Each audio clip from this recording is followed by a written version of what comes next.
नमस्कार, इंदौर लाइव में आप सभी का स्वागत है और मैं हूं आपके साथ आयुष चित्रांश। मध्य प्रदेश में आज से स्कूल को अनलॉक कर दिया गया है और शासन ने कोरोना गाइडलाइन के तहत स्कूल को खोलने के आदेश दिए हैं। इंदौर में भी तमाम सरकारी स्कूल अब अनलॉक हो चुके हैं। बाजार अनलॉक हुए, दफ्तर अनलॉक हुए और जिंदगी अब धीरे धीरे पटरी पर आती हुई नजर आ रही है। लेकिन अब स्कूलों के अनलॉक होने से कहीं ना कहीं शिक्षा के मंदिर, जो कि लंबे समय से बंद थे, एक बार फिर से गाइडलाइंस के हिसाब से गुलजार होते हुए नजर आएंगे। छात्रों ने इस विकट समय में ऑनलाइन क्लासेस से लेकर जैसे तैसे अपनी पढ़ाई को जारी रखा है। लेकिन स्कूल के अनलॉक होने के बाद थोड़ी सी उम्मीद की किरण अब नजर आने लगी है कि शायद आने वाले वक्त में सब कुछ ठीक हो सकता है। हालांकि खतरा अभी टला नहीं है। कोरोना की तीसरी लहर बच्चों पर भारी पड़ेगी और ऐसे में कयास ये लगाए जा रहे हैं कि सोशल डिस्टेंसिंग, मास्क के अलावा वैक्सीनेशन ही इसमें सबसे बड़ा हथियार है। अभी सभी बच्चों को वैक्सीन दिए जाने की स्थिति फिलहाल तो नहीं है। ऐसे में पालक असमंजस में हैं कि वो अपने बच्चों को इस खतरे में स्कूल भेजें या फिर ना। आज स्कूल खुलने का पहला दिन था, स्कूल अनलॉक का पहला दिन आज का कैसा रहा है, इस विषय पर आज इंदौर लाइव में जानेंगे शहर के स्कूल स्टूडेंट्स और पेरेंट्स की आखिर क्या राय है।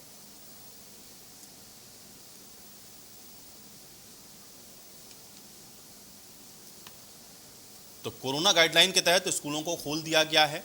सोशल डिस्टेंसिंग और मास्क लगाना ये सब ज़रूरी है। स्कूलों के अंदर भी जो व्यवस्थाएं हैं वो अपने अपने स्तर पर स्कूल प्रशासन के द्वारा भी की गई हैं। लेकिन पेरेंट्स के मन में अभी ये सवाल है, चूंकि अभी बच्चों को लेकर के वैक्सीनेशन नहीं हो सका है और ऐसे में बच्चों को वो स्कूल भेजें या ना भेजें, इसको लेकर भी असमंजस की स्थिति में पेरेंट्स हैं। सवाल इस बात का भी है कि तकरीबन 1 साल से भी ज़्यादा का जो वक्त है वो हो चुका है। स्कूल, कॉलेजेस या क्लासेस नहीं लग पा रहे हैं, सुचारू रूप से नहीं चल पा रही हैं कक्षाएं ऑनलाइन, या फिर जैसे तैसे बच्चों ने अपनी पढ़ाई को सुचारू तो रखा है, लेकिन इससे असर शिक्षा के ऊपर ज़रूर पड़ा है। पेरेंट्स इस बात को लेकर के भी कंसर्न हैं कि आखिर बच्चों की जो पढ़ाई है वो बिना बाधित हुए और बच्चे उनके कोरोना के संक्रमण से भी सुरक्षित रहें, इन दोनों ही चीज़ों को एक साथ लेकर के चलना ये एक बहुत बड़ा चैलेंज है। पेरेंट्स के सामने चुनौती यह है कि बिना वैक्सीनेट हुए इन बच्चों को वो स्कूल कैसे भेजें, और स्कूल संचालकों के ऊपर भी जिम्मेदारी ये है कि जब बच्चे स्कूल पहुंच रहे हैं तो प्रॉपर कोरोना गाइडलाइन का जो पालन है वो कैसे करवाया जाए। तो इंदौर में भी आज से स्कूल कॉलेजेस को खोला गया है, बच्चे स्कूल पहुंचे भी हैं। लंबे समय के बाद जो शैक्षणिक संस्थान है बच्चों के पहुंचने से गुलजार भी नज़र आए। पढ़ाई भी आज शुरू हुई। सोशल डिस्टेंसिंग और मास्क को लगाना अनिवार्य है। जो इतनी कैपेसिटी थी उससे आधे आप देख रहे हैं कि बच्चे यहाँ पर क्लासरूम के अंदर भी आपको नज़र आ रहे होंगे और दूर दूर इन सबको बैठा करके सोशल डिस्टेंसिंग का पालन करवाते हुए आज इन स्कूल कॉलेजेस को खोला गया है।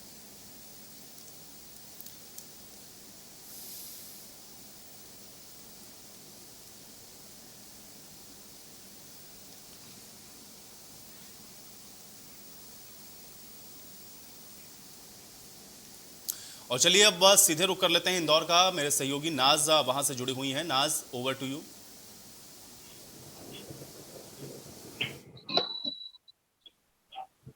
प्रदेश में कोरोना के मामले, साथ ही इंदौर में कोरोना के मामले में कमी आने के बाद ही अब कई गतिविधियों को तो शुरू कर दिया गया था।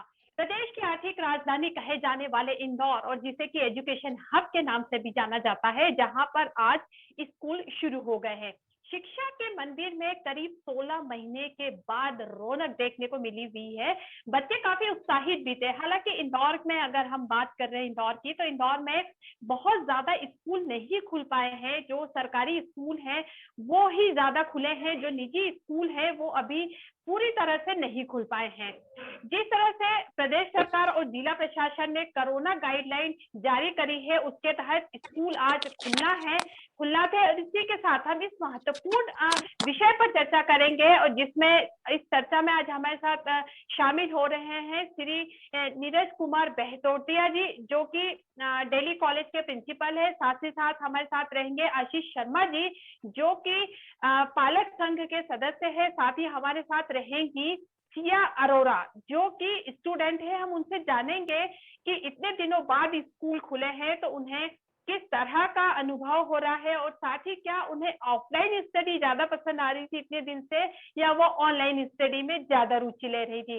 तो हम सबसे पहले यहाँ पर बात करेंगे जो दिल्ली कॉलेज के प्रिंसिपल हैं नीरज जी से। हम उनसे पूछेंगे कि करीब 16 महीने बाद जो प्रदेश सरकार और जिला प्रशासन ने गाइडलाइन जारी करी है, उसको लेकर स्कूल की किस तरह की तैयारी है, क्योंकि अभी बच्चों को वैक्सीनेशन नहीं लगा है, ये सबसे बड़ा ज्यादा खतरा है और बच्चे कहीं ना कहीं हम देखते हैं कि अनदेखी भी कर देते हैं। नीरज जी।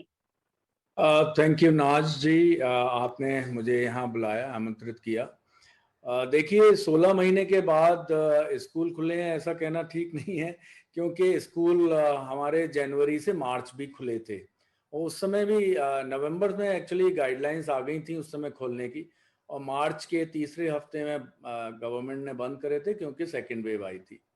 हम इस निर्णय का बहुत स्वागत करते हैं। हमको बहुत इंतजार था कि इसके लिए भी गाइडलाइन खोली जाए, क्योंकि स्कूल्स अब करीब, जैसे आपने कहा, 16 महीने से कई सारे बच्चे जो हैं ऑनलाइन पढ़ रहे थे और यह रिसर्च भी करी गई है। कल मुझे आईआईएम के डायरेक्टर साहब भी बता रहे थे कि बहुत ज़रूरी है कि फिजिकल इन पर्सन जो ज़रूरत है बच्चों की, जिसको इमोशनल नीड्स कहा जाता है apart from their academic need, वो बहुत ज़रूरी है, तो उसको किया जाए। जहाँ तक हमारी तैयारियों का सवाल है, हम लोग ये 3 महीने देख चुके हैं और कई सारे स्कूल भी देख चुके हैं, और हम लोग बिल्कुल तैयार हैं। जो भी 3 चीज़ें बहुत महत्वपूर्ण हैं और आपके माध्यम से मैं पेरेंट्स और बच्चों को बताना चाहूँगा। जो एसएमएस जिसे कहा जाता है, हैंड सैनिटाइजेशन, मास्क और जो का सोशल डिस्टेंसिंग। अब बच्चों के लिए सोशल डिस्टेंसिंग बहुत मुश्किल कार्य है, क्योंकि बच्चे जब एक दूसरे से इतने दिनों बाद मिलते हैं तो वो अपना ये नहीं रख पाते हैं। तो मेरे ख्याल से हमारे लिए ये चैलेंज होगा स्कूलों के लिए, पिछली बार भी था। परंतु मेरे को लगता है कि सेकंड वेव वुड हैव कुछ बच्चों को सिखा गई है, कुछ हमको भी सिखा गई है, और यह जिम्मेवारी स्वयं बच्चों की, जो हम 11वीं और 12वीं के बच्चों के बारे में बात कर रहे हैं, जो एडल्टहुड में प्रवेश करने वाले हैं, मेरे ख्याल से ये जिम्मेवारी बच्चों को देनी पड़ेगी। तो ये बहुत अच्छा अनुभव होने वाला है बच्चों को बहुत दिनों के बाद स्कूल आने का। टीकाकरण इनका हो जाए तो हम लोग बहुत ही सुरक्षित महसूस करेंगे, इसमें कोई दो राय नहीं है। इसके अलावा 50% के साथ आ रहे हैं हमारे बच्चे। मैं बच्चों से बात करता हूं तो हमें पता चलता है कि वो वैसे इस समय अब खुले हैं तो सब जगह घूम रहे हैं, लोग एक दूसरे से मिल भी रहे हैं।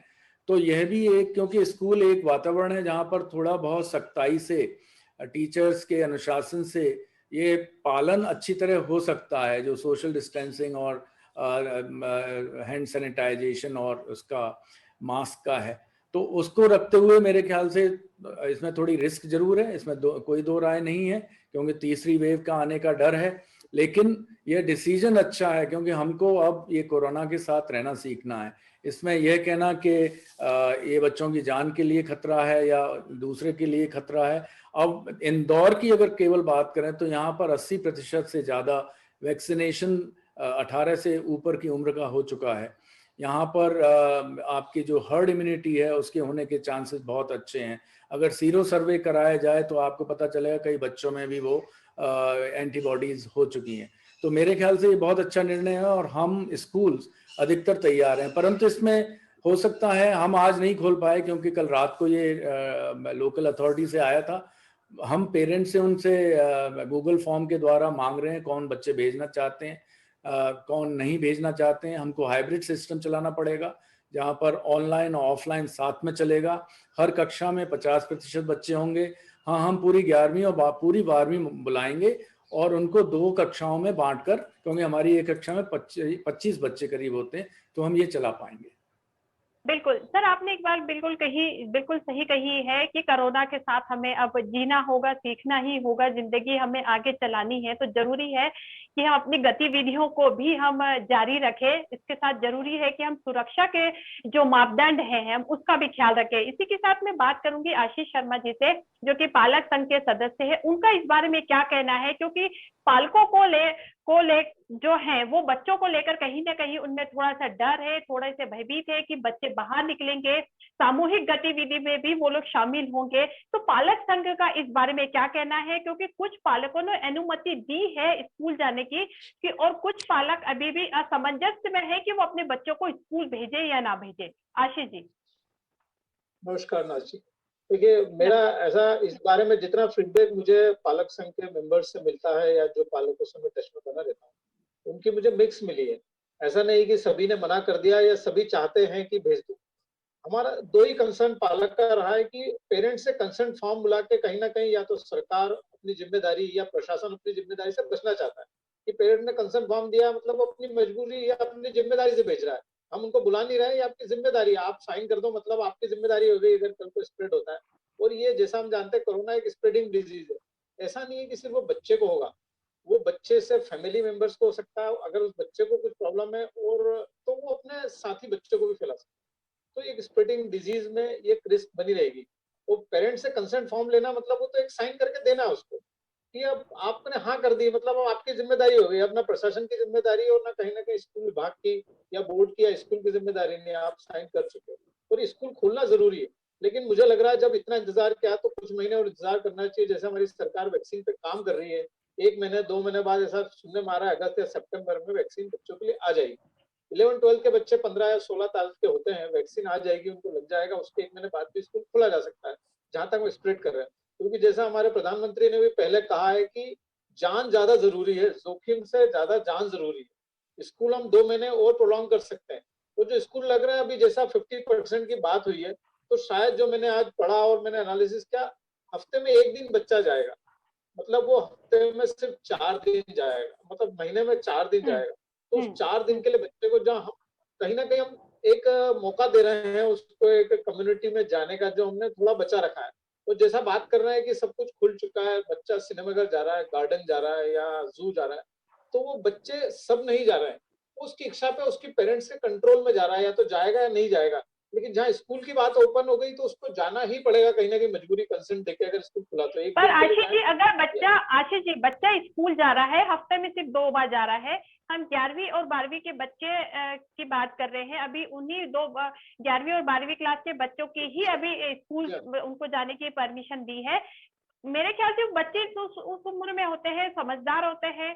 साथ ही बच्चों ने जो है 2 कोरोना की वेब लहर वो देख चुके हैं, तो वो भी समझते हैं कि सोशल डिस्टेंसिंग हमें किस तरह से रखना है, वो भी समझते हैं कि हमें मास्क लगाना कितना जरूरी है, क्योंकि अब जिंदगी है, हमें आगे भी बढ़ानी है, हमको गतिविधि भी हमको हमारे को संचालित करनी है। तो अगर बच्चे 2 दिन स्कूल राजदीप जाते हैं प्रिकॉशन लेकर। देखिए, प्रिकॉशन लेके जाते हैं, हम भी प्रिकॉशन ले रहे हैं नाज़ जी, और स्कूल जाना भी ज़रूरी है, ज़िंदगी आगे बढ़ाना भी ज़रूरी है। ऐसा नहीं कोरोना से लाइफ खत्म हो जाएगी।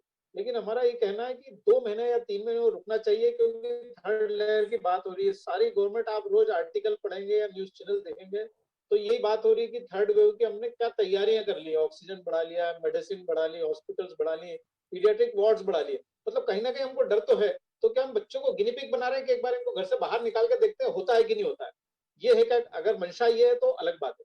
दूसरा, आप जो एक चीज बोल रही थी कि हमें आगे बढ़ना चाहिए, वो बच्चे 1 दिन जाएंगे, ये स्प्रेडिंग डिजीज है। तो प्रिकॉशन की जहां तक बात है, अगर मैं मार्केट जाता हूं तो बड़े 50 साल 60 साल या 40 साल 30 साल के लोग भी प्रिकॉशन ले रहे हैं। आप इंदौर मार्केट में जाएंगे, आप देश में कहीं भी, तो वहीं भीड़ लग रही है। बड़े नहीं ले रहे हैं तो हम बच्चे से 100% कैसे लें? 100% हम कैसे मान लें कि बच्चे भी कर पाएंगे वो चीज? तो ये कहीं ना कहीं हम चलिए रिस्क ले रहे हैं, और ये जल्दबाजी अगर हमने इंतजार किया तो कुछ दिन और इंतजार करना चाहिए। जी बिल्कुल, आपको लग रहा है कहीं ना कहीं बच्चों को भी स्कूल भेजना बहुत ज्यादा जल्दबाजी होगी, सरकार को भी थोड़ा सा रुकना चाहिए। हमारे साथ स्टूडेंट भी जी, जुड़ी थर्ड है, वेव तक। सिया। सिया जी बिल्कुल, हम स्टूडेंट है, हमारे साथ है सिया, हम उससे भी पूछते हैं कि आज से जो स्कूल शुरू हुए हैं उसको लेकर वो कितनी ज्यादा उत्साहित है, साथ ही साथ क्या उनमें कोरोना को लेकर भी खौफ है, या क्या वो ऑफलाइन या ऑनलाइन स्टडी, इन दोनों में से सबसे ज्यादा वो किसको पसंद कर रही है सिया। ऑफलाइन एजुकेशन और जो हम स्कूल में जाके सीखते हैं उसकी बराबरी ऑनलाइन एजुकेशन से नहीं हो सकती, क्योंकि वो पूरा एक्सपीरियंस और जो हमारा डेवलपमेंट स्कूल जाकर होता है वो बहुत ही अच्छे तरीके से होता है, जो ऑनलाइन एजुकेशन से नहीं मिल पाता है। मैं काफ़ी उत्साहित हूँ कि ये डिसीजन लिया गया है कि स्कूल खुलेंगे। साथ ही में जब जनवरी में स्कूल खुले थे तो सभी सारे रूल्स एसओपी सब कुछ लागू हुए थे, और बहुत ही मैं स्कूल जाकर काफ़ी सुरक्षित फील करती थी, क्योंकि सैनिटाइजेशन, मास्क, सोशल डिस्टेंसिंग सब कुछ फॉलो हो रहा था।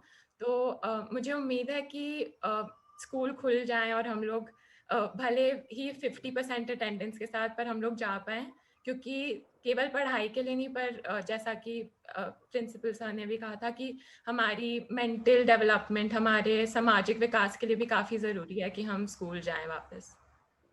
बिल्कुल जरूरी है, फिजिकल एक्टिविटी भी जरूरी है, मेंटल जो हमारा डेवलपमेंट है वो भी जरूरी है। लेकिन सिया, अभी के हम माहौल की बात कर रहे हैं क्योंकि अभी वैक्सीन नहीं आया है बच्चों के लिए, ये एक कहीं ना कहीं थोड़ा सा सावधानी या खतरे की बात है, तो इसको लेकर आप क्या कहेंगी, क्योंकि अभी कोरोना वैक्सीन बच्चों के लिए नहीं आया है। हाँ, मुझे ऐसा लगता है कि अगर हम लोग बाकी गाइडलाइंस फॉलो करें और जैसा कि ज़्यादातर पेरेंट्स को भी वैक्सीन्स लग चुकी हैं, सपोर्ट स्टाफ, टीचर्स सभी वैक्सीनेटेड हो चुके हैं, उसके अलावा स्कूल की शुरुआत धीरे धीरे कर देनी चाहिए।